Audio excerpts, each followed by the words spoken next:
ఎక్కడ ఆ తోటలో ఉన్న దేవుడు తెలియదా? ఎందుకు దేవుడు ఆ ప్రశ్న చేశాడు? చెప్పగలరా? ఆత్మీయులు బాగా బయట పాస్ అయితే అర్థం తప్పిపోయినాడండి. Very good. ఎక్కడికి తప్పిపోయాడు సిస్టర్? కరెక్ట్ అది ఆన్సర్. ఎక్కడికి తప్పిపోయినాడు? తప్పిపోయినాడు. మనం ఒక ఫారెస్ట్ లో అడవిలో వెళ్తా ఉంటాం, ఒక మార్గం ఉంటుంది. తప్పిపోయినాడు అర్థం ఏంటి? అదే ఆన్సర్. మార్గం తప్పిపోయాడంటే కరెక్ట్ మార్గం రాకుండా వేరే మార్గంలోకి వెళ్ళిపోయినాడు. ఇప్పుడు చదవండి యెషయా గ్రంథం 53 చదవండి. దానికి కూడా వాక్యం ఉంది, ప్రతి దానికి వాక్యం ఉంది, రెఫరెన్స్ ఉంది. యెషయా గ్రంథము 53:6. మనమందరము గొర్రెల వలె త్రోవ తప్పిపోతిమి. ఏ త్రోవ అంటే దేవుడు త్రోవ. దేవుడు యేసయ్య మార్గం తప్పినా మనం అంతవరకు దేవుడితో అత్తుకొనుకు ఆదాము అవ్వ ఎప్పుడైతే ఆ పండు తిన్నారో, దేవుని మాటను మీరినారో ఏమైంది? దేవుని త్రోవ నుంచి వైద్యులకి వారి యొక్క సొంత త్రోవకి వెళ్ళిపోయారు. అక్కడ ఉంది సొంత త్రోవ. అది యెషయా 53:6లో రెండవ లైన్. మనలో ప్రతి వాడును తనకి ఇష్టమైన త్రోవకు తొలగేను. ఇష్టమైన సొంత మార్గం వెళ్ళిపోయినారు. వారి ఎవరు మార్గం వారు ఒకప్పుడు పాపం. ఇలాంటి మానవుడిని ఏసుకున్నాం అక్కడ ఏమిటి? నా గొర్రెలను నేనే వెతికి కనుగొంటున్నాను. ఇక్కడ వెతికి ఏముంటుంది? దొరుకుతుంది. వెతికితే కనుగొంటాం. లూకాసు వార్త 15:7. లూకాసు వార్త 15:7.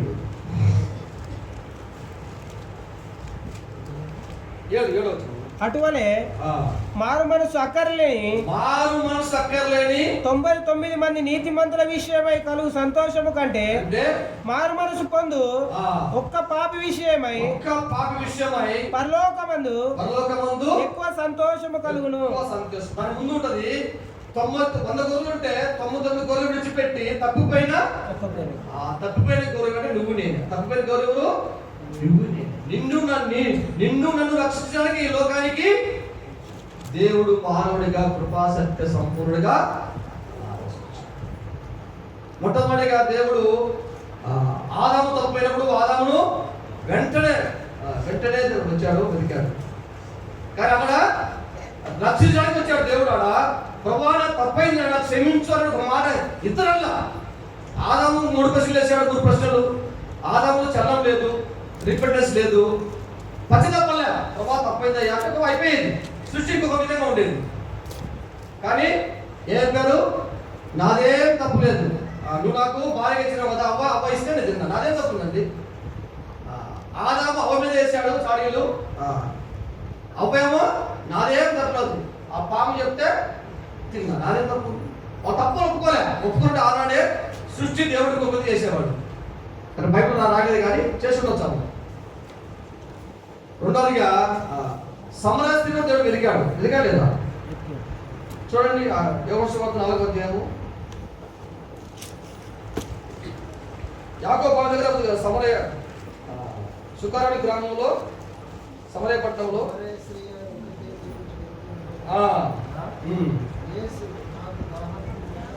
యేసు నాకు దాహం ఇవ్వని అంది. అప్పుడేమంటే ఒక మాట చూడాక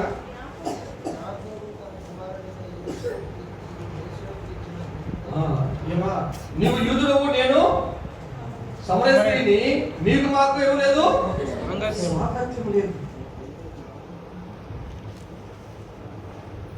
అమ్మా మనం ముందుకెళ్తే ఈ నీళ్ళు తాగితే నువ్వు తప్పికొట్ట, కానీ నేను నీళ్ళు తాగితే నువ్వు ఎప్పటికీ. అక్కడ కాంటెక్స్ట్ లో సమరయ స్త్రీ యొక్క దీన స్థితిని ఎరిగిన దేవుడు అక్కడ అందరినీ ఆ ఊర్లో పంపించాడు ఆహారం కోసము. దేవుడు ఒక్కడే వారి దగ్గర నిలిచిపోయాడు. కారణం ఆమె రక్షించాలి. ఆమె కోసం వచ్చాడు. అక్కడ సమరయ స్త్రీని జ్ఞాపకం చేసుకొని సమరయ యొక్క ఆ చీకటి స్థితిని, ఆమె బాధను, ఆమె యొక్క నిరాశను, నిస్పృహను, ఆమె దుఃఖమును, ఆమె పాప జీవితాన్ని, ఆమె వేదనను గుర్తించిన దేవుడు సమరయ స్త్రీని రక్షించడానికి వెదికి ఆమె కూడా వచ్చాడు. ఆమె వెదికాడు, ఆమెను రక్షించాడు. ఆమె 28వ వచనం చూడండి, 4 చూడండి. అక్కడే ఆ స్త్రీ వెంటనే వేస్తాంలో మార్పు వచ్చేసింది. పాప జీవితాన్ని విడిచిపెట్టేసి ఏడైనా ఊర్లోకి వెళ్ళింది. ఆమె సమరయ స్త్రీ దేవుడు వెనక ముందు, దేవుడు దర్శించక ముందు ఎప్పుడు వెళ్ళింది ఆ ఊర్లోకి. నీళ్ళకి ఎప్పుడు వస్తానే మధ్యాహ్నము ఎవరు లేని టైంలో బిగ్గు బిగ్గుమంటూ ఒకటి వచ్చేది. ఎవరు లేని టైంలో తన ముఖాన్ని కూడా లోకానికి ప్రజలకు చూపించడానికి ఇష్టపడేది కాదు. కారణం తన యొక్క చీకటి స్థితి, పాపం స్థితి. ఎప్పుడైతే దేవుడు దర్శించినాడో, వెతికినాడో ఆమె జీవితము ట్రాన్స్ఫార్మ్ అయిపోయింది, మారిపోయింది.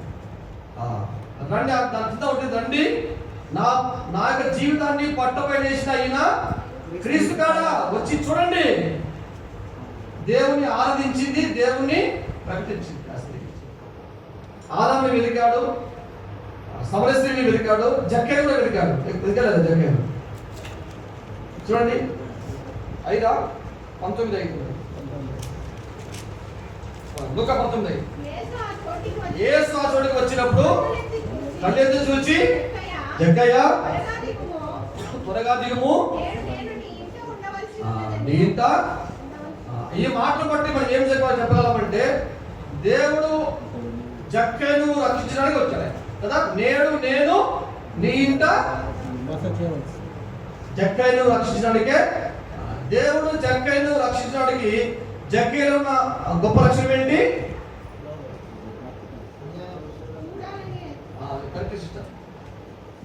19:2 చూడండి. 19:2 యేసు ఎవరో అని చూడ ఆశ ఉంది జక్కయ్యలో ఒక ఆశ ఉంది. ఆశగల ప్రాణము దేవుడు తృప్తిపరుస్తాడు. 107:9 వచ్చిన కీర్తన 107:9 అన్నమాట. ఏదైనా ఆశగల ప్రాణం నేను తృప్తిపరుస్తాను. జక్కయ్యని వెతికాడు, సమరయ స్త్రీని వెతికాడు, ఆదాముని వెతికాడు. అపోస్తలుల కార్యములు 9:3.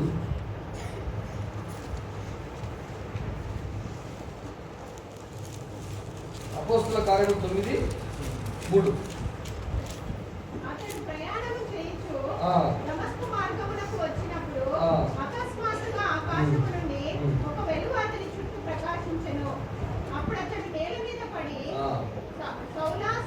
సౌలా సౌలా నీ వేళ నన్ను హింసించున్నావు. సాధిస్తాడు. ఇక్కడ ఆ దమస్కు మార్గంలో ఇంకా ఎవరైనా క్రైస్తవులు ఉంటే వాళ్ళను విడిచిపోయి చెసలు బంధించి చంపుతామని పోతున్నాడు కదా. వాళ్ళను చంపడానికి క్రైస్తవులు దేవుని బిడ్డలు చంపడానికి వెళ్తారు దురుద్దేశంతో. అంతకుముందు చంపాడు, ఇంకా చంపుతామని పోతున్నాడు. ఆ టైంలో దేవుడు అపోస్తలుల పౌలు సౌలుగా ఉన్నప్పుడు దర్శించినాడు, వెతికి అతని జీవితాన్ని సౌలు పౌలుగా మార్చేసాడు. నా జీవితం కూడా చూడండి. 1 పేతురు 2:9 2:4 వచ్చిన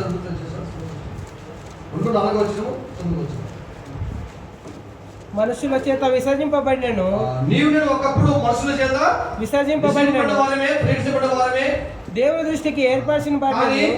నీవు నేను మనుషుల దృష్టికి పనికిరాని వారము, చెడిపోయిన వారము కదా, ఎనిక లేని వారము, కానీ దేవుని దృష్టికి ఏర్పరచబడి.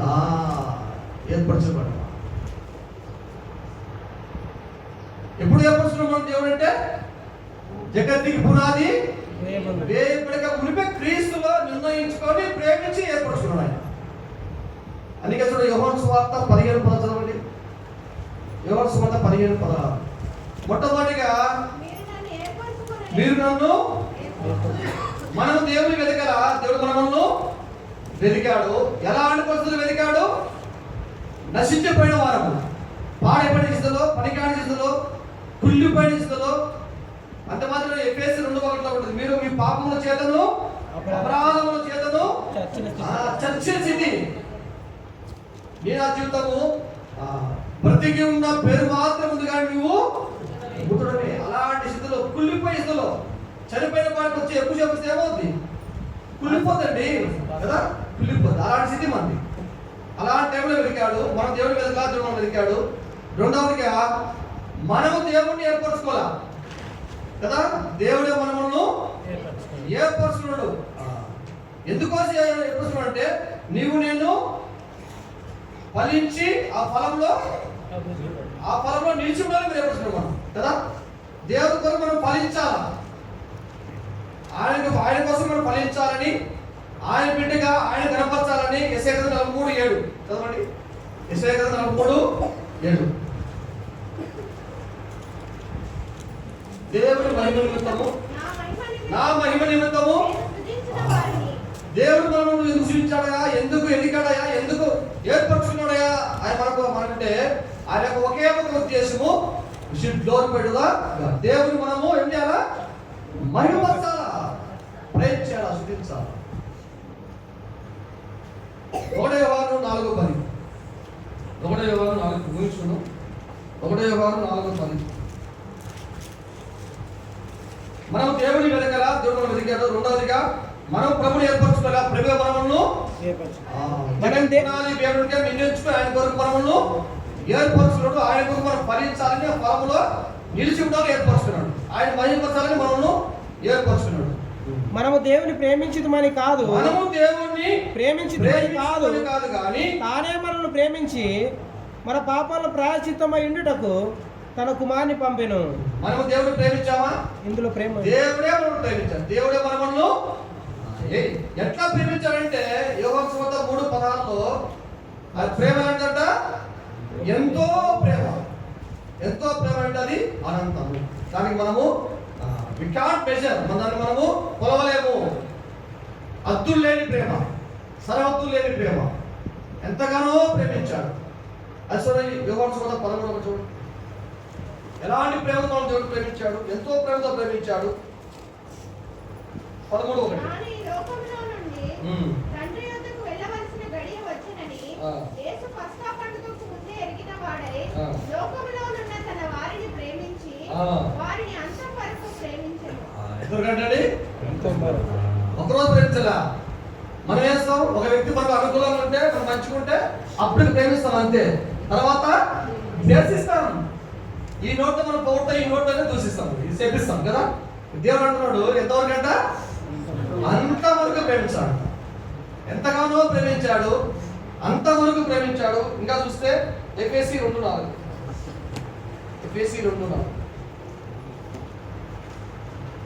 అయినను దేవుడు కన్నా సంపన్నుడయ్యుండి మనము మన అపరాధముల చేత చచ్చిన వారమై ఉండినప్పుడు సైతము మరేడలో చూపిన తన మహా ప్రేమ చేత, మహాప్రేమ, ఎంతో ప్రేమతో ప్రేమించాడు, అంతవరకు ప్రేమించిన దేవుడు. మూడవదిగా మహాప్రేమతో. 3:19 యోహాను సువార్త 3:19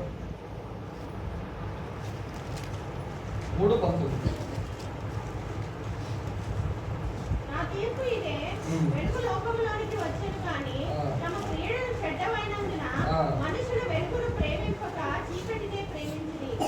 దుష్కార్యము చేయి ప్రతివాడు వెలుగును ద్వేషించును, తన క్రియలు దుష్క్రియలుగా కనబడకుండానట్లు వెలుగునొద్దకు రాడు. సత్యవర్తనుడైతే తన క్రియలు దేవుని మీద మూలంగా చేయబడి ఉన్నవని ప్రత్యక్షపరచబడినట్టు వెలుగునొద్దకు వచ్చును. 3:16 దేవుని లోకమును ఎంతో ప్రేమించి 3:19 సిస్టర్. ఆ తీర్పు ఇదే, చదువు సిస్టర్. వెలుగు లోకములోనికి వచ్చెను గాని తమ క్రియలు చెడ్డమైనందున మనుషులు వెలుగును ప్రేమింపక చీకటినే ప్రేమించిరి. మనము చీకటిని ప్రేమించినము, కానీ దేవుడు వెలుగు, ఒక వెలుగుగా మన జీవితానికి వచ్చి మనల్ని ప్రేమించి ఆయన వెలుగును మనలో చీకటి తొలగించినాడు. 1 పేతురు 2:9 మీరు చీకటితో ఉంటుంది ఆశ్చర్యకరమైన వెలుగులోకి తెచ్చినటువంటి ప్రేమ.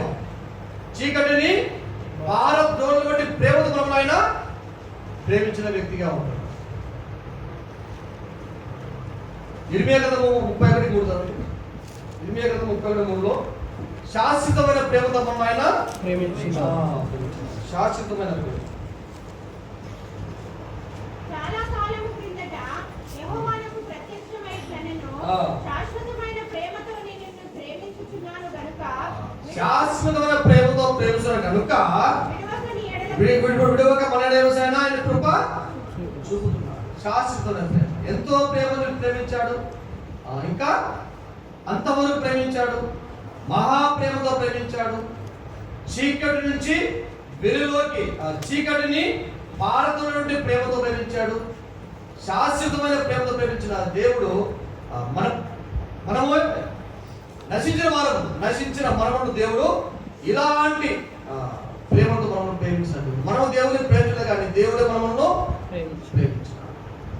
ప్రభా నేను ప్రేమించలా ప్రభా, ఈ లోపల ఎవరు ప్రేమించలా, నన్ను ఎవరు వెతకాలా, నన్ను ఎవరు ఏర్పరచుకోవాలా, అందరూ తోసివేసిన వాళ్ళే, కానీ నన్ను వెతికినావు, నన్ను ప్రేమించినావు, నన్ను నీ కొరకు నిర్ణయించుకొని ఏర్పరచుకుని. ఎప్పుడు సార్ జగతి పునాది ఎంత గొప్ప దేవుడు. నువ్వు ప్రేమించిన నీ ప్రేమకు నేను ఏం చెల్లించాలా? ఇంతగా ప్రేమించిన దేవుడు, ఇంతగా వెతికిన దేవుడు, ఇంతగా మనం ఆయన కొరకు నిర్ణయించుకుని ఏర్పడిన దేవుడు నీ కొరకు నా కొరకు చేసిన గొప్ప కార్యం ఏంటంటే, గొప్ప క్రియ ఏంటంటే, ఎన్నో కార్యాలు గొప్ప క్రియ ఏంటంటే రక్షణ కార్యం. ఏంటది? రక్షణ కార్యం. దేవుడు రక్షణ కార్యం చేయడకు ఆయన చూపిన